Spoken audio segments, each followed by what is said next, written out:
Hi everyone, I'm Andy. Hi there everyone. I'm Amy and we are Tales from the Heart. Yeah, thank you very much for joining us today. This is the first of what I hope to be many online storytelling sessions. A little bit odd for us, obviously. We're not together. We're in our separate houses, about 100 miles or so away from each other. With the lockdown thing, it's all a bit peculiar. We can't, among other things, obviously, we can't come and do our storytelling sessions around this time of year as we usually would. So with the magic of the internet, we're hoping to remedy that and provide some storytelling online. Now, we're going to be trying to put these up every Thursday because it's Folklore Thursday. And so, all being well, we should be getting a few stories up over the next few weeks. Now, this first one is not just special because it's the first one, not just special because it's Folklore Thursday. This is special for another reason. It is St. George's Day today. As some of you may know, he is the patron saint of England. And on this day or around this time of year, you'd find Andy and I storytelling to honour our patron saint. And it's also William Shakespeare's birthday, incidentally. But we thought, even though we're in lockdown at the moment, what better way to mark St. George's Day than to give you a tale of Hertfordshire's very own St. George. And it is the tale of Piers Shonks, the Dragonslayer. So, I hope you're sitting comfortably at home. We'll begin. This story takes place a long time ago. A long, long time ago. So far back that your house that you're sitting in wasn't there. The street that it sits upon probably wasn't there. Now, back then, the country was plagued by a very different problem to the ones that we have now. It was a problem by the name of William. William, who some of you may know as the Conqueror. Now, he ruled the country with an iron fist. And under his tyrannical rulership, well, people starved, villages burned, and the countryside was in turmoil. And when evil deeds like this happen, foul things find their place into the world. Our story begins in a small town in Hertfordshire called Brent Pelham. Some of you may have heard of it. It's fairly ordinary, very quiet, very peaceful. And its lord was a man by the name of Piers Shonks. He was a very good fellow indeed, even if he had come across the sea with King William the Conqueror in the first place. But he is not here at the moment, as our story begins, for he is away in France fighting in one of King William's wars, so he doesn't come into it just yet. Sadly, this evil that we speak of, it took hold, even in peaceful Pelham. For you see, beneath a gnarled and twisted yew tree, there was a dark stone cave, and within, a dragon had made its lair. The calamity had started a year before in the north of England. For up there, a terrible event took place called the Harrying of the North. And William and his army had marched north to punish the people of northern England for an act of rebellion they had committed a year before. Now, everything that could have been burnt there was burnt. Everything that could have been stolen was stolen. And while their evil deeds attracted this dragon, the fact that there were no pickings left for the beast made it an unattractive place for the monster to stay. And so it turned its greedy eyes southwards towards the sleepy town of Brent Pelham. The first the villagers knew of it was a dark cloud passing over them on an otherwise clear sky. It was autumn, early autumn. They were gathering their harvests, and the creature came swooping down from the clear blue, scorching the earth with fiery breath. The villagers scattered. Some ran, some picked up weapons that they could, things like spades and mattocks and pitchforks, but they could not fight the beast off, and so Gathering their loved ones and whatever valuables they could, they ran to the only safety they could find.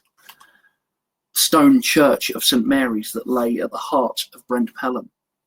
And there they huddled and they prayed for their deliverance. But the prayers of the townspeople would not be heard just yet. For the dragon completely ransacked Brent Pelham of all of its livestock, helping itself to sheep, pigs, cattle, horses, even cats and dogs. And it lit the town aflame. Its acrid smoke turned the sky dark and black. It was like the beginning of doomsday. Now, the only other learned man who lived there, other than Piers and his retinue, was the priest. And so he wrote a note, and he sent it via messenger to France, begging for the swift return of their Lord and Master so that he could guide them in what to do next. Now, Piers, like a lot of people in this time, was a very God-fearing man. He had no trouble at all in believing in God, the Holy Spirit, even the devil himself. But as he read this very speedily written note from his priest back home, he could not believe that a serpent-like creature had taken up residence in his sleepy village. Nonsense. Nonsense, Alfred, nonsense, Piers said to his servant and Squire Alfred as he walked up and down in the camp that they were resting in, reading the letter for what must have been the 6th or 7th time. I don't believe a word of it. I mean, a fire-breathing drake, a dragon, coming to my village? No. I'm sorry. It cannot be right. It cannot be real. Wildfires can burn crops, and sheep and goats are taken by wolves all the time. No, it must be something else. A metaphorical dragon, perhaps. Now, Alfred had been born and bred in the country, so he was very superstitious and had a very cautious nature as a result. And he felt he had to say this.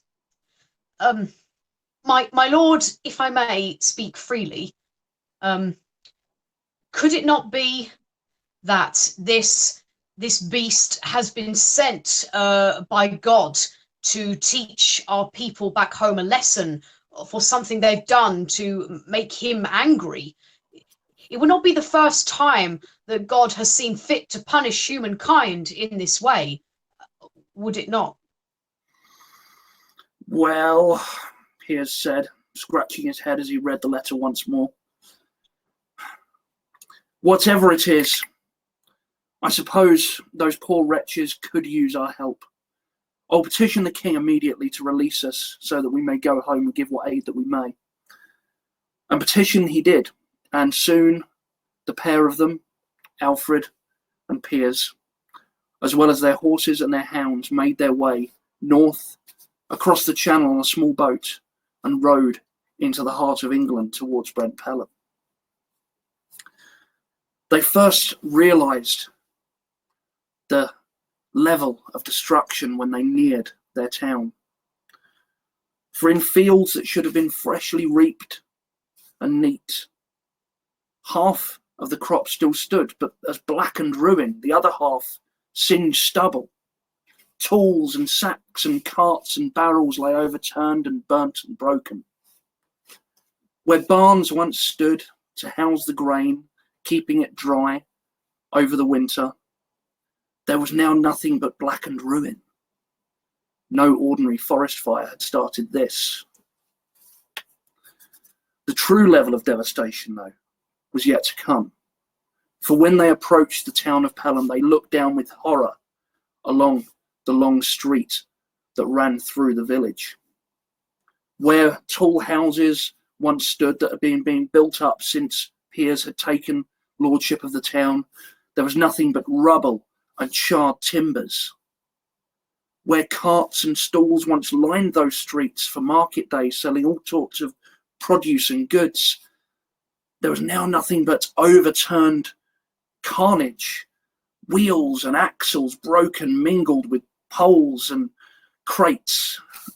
it was a mess. Everything was broken and everything was quiet. The true horror for Alfred, though, was when he rode up to what was once his favourite tavern in the town, that was now little more than a smoking crater in the ground. There, Alfred dismounted and made his way towards it to see if there was anything left he could salvage, only to promptly fall into a pothole in the ground. As Piers went to pick up his squire, they looked down at the same time, realising that this was no pothole, no sinkhole, but a giant reptilian footprint the size of a cart. My lord, I think now we can safely say that this is no metaphorical dragon. The survivors entered the streets, and they feasted hungrily upon the supplies that Piers and Alfred brought back from France. And they told them their tale of woe, about how the dragon had completely destroyed everything that they had. And they were looking ahead towards winter. They were frightened. How on earth were they going to survive this?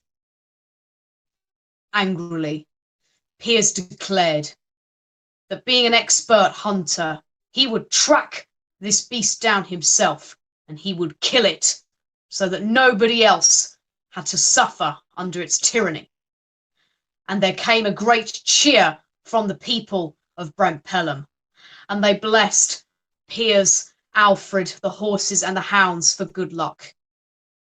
Now as the golden sun began to set overhead, the hounds sniffed the ground furtively, trying to find a scent. They must have picked up the dragon, for they bounded on. Piers at this mounted his steed and followed them, with Alfred riding dutifully, but fearfully behind them. The hounds pressed their noses to the ground and sped on, the two riders taking off after them. The hounds led them on a merry chase all through the woods, along pathways and trackways, over hills and down through streams. But eventually they came to a big mound, and upon that mound was a gnarled ancient yew tree. And beneath that yew tree was a cave. The hounds had stopped. Their hackles had raised. Their teeth were bared. They snarled. They would not go any further. This was the lair of the dragon, no doubt about it. Smoke began to drift from that cave. Luminous eyes peered at them with malice. Then a flash of scales in the darkness, the colour of glowing embers. Teeth gnashed as long as knives and sharp as razors. A growl turned into a roar. The head, the monstrous head the size of a cart, darted forward and let forth a great gout of flame towards our heroes, who just managed to duck out of the way in time.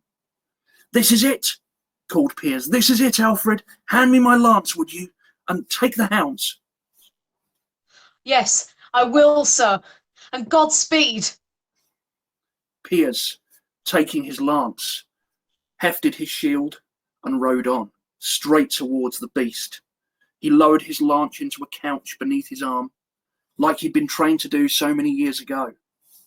He aimed the point for the beast's heart and pressed his heels into his horse's flank. However, before he could reach the dragon, it sent forth another great burst of flame towards him. There was no dodging this. He caught it upon his shield, which sizzled and crackled and turned to ash before his very eyes. This was too much for his poor warhorse, who had not ever experienced a battle like this. The beast reared up and dropped its rider onto the ground, onto his backside. The horse bolted. His spear was lost in the long grass. Without thinking any more on it, knowing that he had to do something, he drew his sword. This is all I have for a sword. And he threw it straight at the dragon's chest. It struck true. The creature roared and writhed in pain. but it did not fall. If anything, it seemed angrier. And so it sent forth another burst of flame, a third. Piers just managed to duck out of the way, rolling behind a boulder, where he caught his breath, and then fell to despair, for he realised that he was weaponless now. His horse had gone, his shield was gone. Surely the dragon would kill him any moment, and then Pelham would be doomed. But then his spirits were lifted as he heard a voice cry out. Hey! Hey, beastie! Over here! The dragon spun around to face Alfred, who was clutching his lord's spear in his hands. The dragon snarled and advanced towards its new prey. Piers wasted no time. He began to climb up the back of the monster, and when he reached its head, he clutched onto the scales for dear life. As Alfred stood quivering below, backing away. Oh dear, my lord, catch! He threw the spear towards his master Piers, who caught it expertly. He then drove it straight down the struggling monster's throat, and it tumbled to the ground, dragging Piers with it. After a long moment of silence, Piers struggled to his feet, untangling himself from the mess of limb and wing and scale. He looked at the beast, but it did not move. He approached cautiously. He tapped it with a foot. He prodded it with a stick. It was dead. They'd done it. They'd won. Victory was theirs. All was well. Yes. But then not all was well after all, for an eerie, hellish light had begun to emanate from the cave's mouth. And from that eerie light stepped a figure, tall, too tall to be a human. This figure was cloaked in a cape of shimmering fire. Hooves sat where his feet should have been, and there were horns upon his head. He glared between the pair with malice, fixing his eyes on Piers Shonks. He pointed and spoke. "Curse you, knight! You have slain my favourite pet, but now in me, your match you have met. In 10 years next, my dear, dear Piers, your death shall flood Pelham in tears. Your soul will be mine of this, I have no doubt, whether you are buried in a church or out. This is the curse I lay upon thee. My name is Old Nick, and in 10 years you shall belong to me." And with that, the devil disappeared in a great fireball straight back to hell. Piers sank to his knees, head in his hands. Well, my lord, whatever shall we do? We cannot allow the devil to take you back. No, Brent Pelham won't allow it. I won't allow it. We must away, sir. Our only hope is to flee back to France. If we go now, we'll just catch the tide. I'm sure of it. Come, sir, come with me now. No, spoke Piers as he raised himself back to his feet. We will not flee.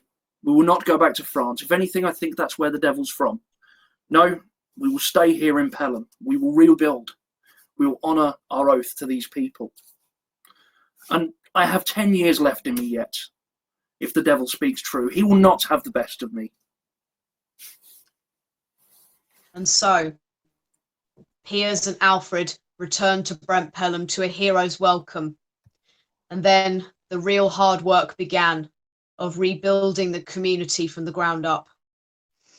And Piers promised them that though times would be hard, that the sun would rise again upon them all. Now, over the next 10 years, eventually the scorched ground did heal itself, and it brought plentiful crops. Soon, great timber buildings littered the ground once again, and the tavern was soon back in its former glory. Now, in all this time, Alfred and Piers, they never revealed that one day the devil would be returning for their beloved lord and master. In the 10th year, it was winter once more.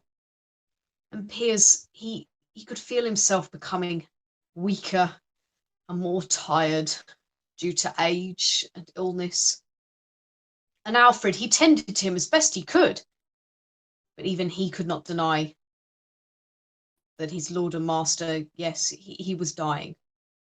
And all too soon, there came an almighty thunderous knock upon the door of Shonks's manor. Here I am, Piers. Now 10 years have passed. I've waited long enough, and you're mine at last. Now we have business, you and I. So if you'll be so kind, hurry up and die. After a long moment's silence, a weak call came from Piers Shonks' room. Alfred, he called. Alfred, fetch my bow, fetch my arrows, and take me to meet the devil. And once there, you must leave me.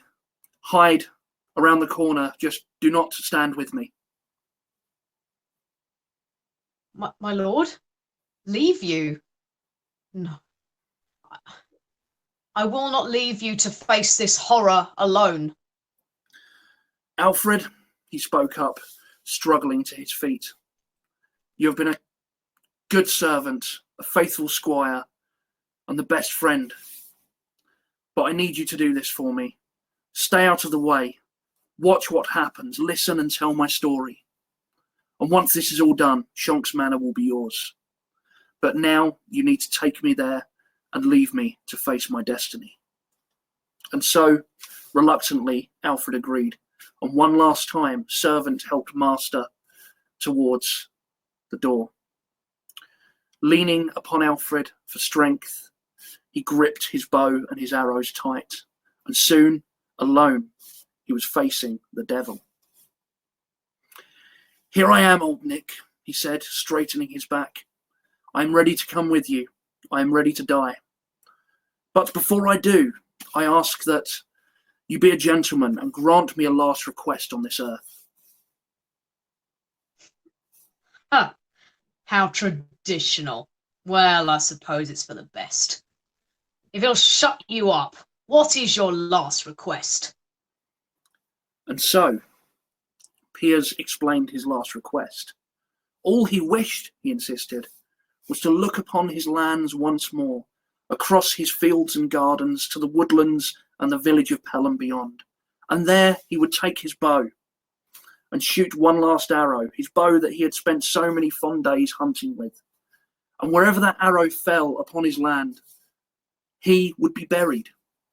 Now, in a church or out, the devil would have him, so what would it matter? Just grant him this request. Ah! Is that it? Is that all? What a waste of time. But remember this, Piers. Whether you're buried in a church or out, your soul will be mine. And so, Piers Shonks stepped forward. Looking up and smiling, he breathed one last good lungful of the cold winter air. And then he placed his arrow upon his string with a shaking hand.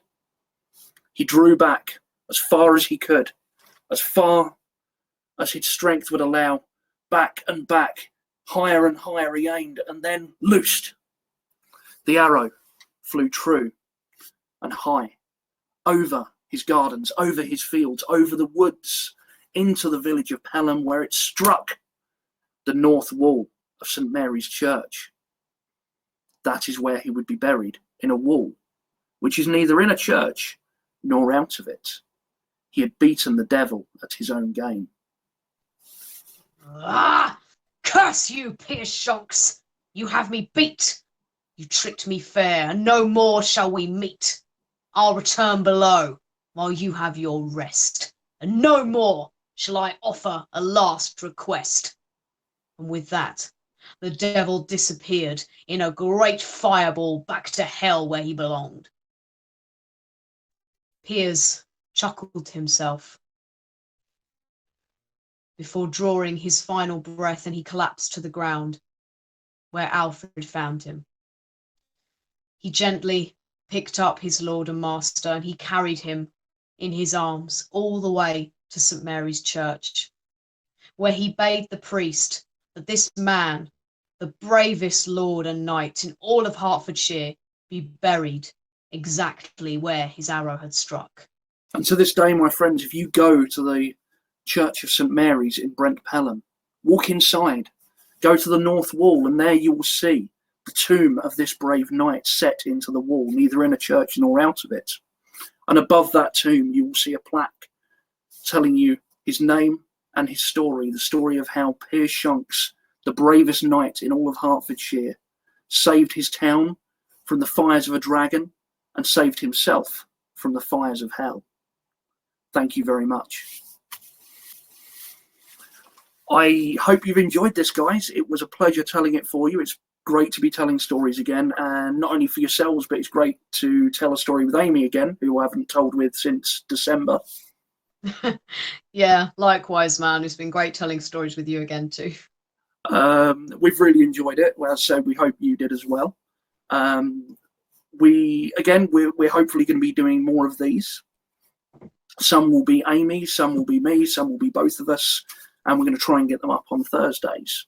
Now, if you've liked this, please give the video a like. Comment below if you'd like anything about it, or you want to suggest a story for us to do, or if you have any questions, we'll do our best to get back to you. And share it if you would as well. That would be fantastic if you could share that. And we also have a YouTube channel now. It was great having you join us today. If you are joining us from YouTube itself, you can give the video a thumbs up if you liked it. You can also subscribe to our YouTube channel as well if you like what we do and you'd like to see more. You can click the bell icon next to the subscribe button, and that will mean you get a notification every time we release new content, so that way you'll never miss a new story from us. It was great to be here, and it was great having you with us as we tell our story of Piers Shonks today. And we've really enjoyed having your company, and we hope to see you again soon. Yeah, it's been fantastic having you with us. Thank you very much. Yes, we'll hopefully see you soon, all being well in the flesh, but before then on here. Stay safe, look after each other, wash your hands, and look forward to seeing you again, guys. Thanks again for joining us. Take care, everybody. See you soon. Bye-bye. Bye-bye.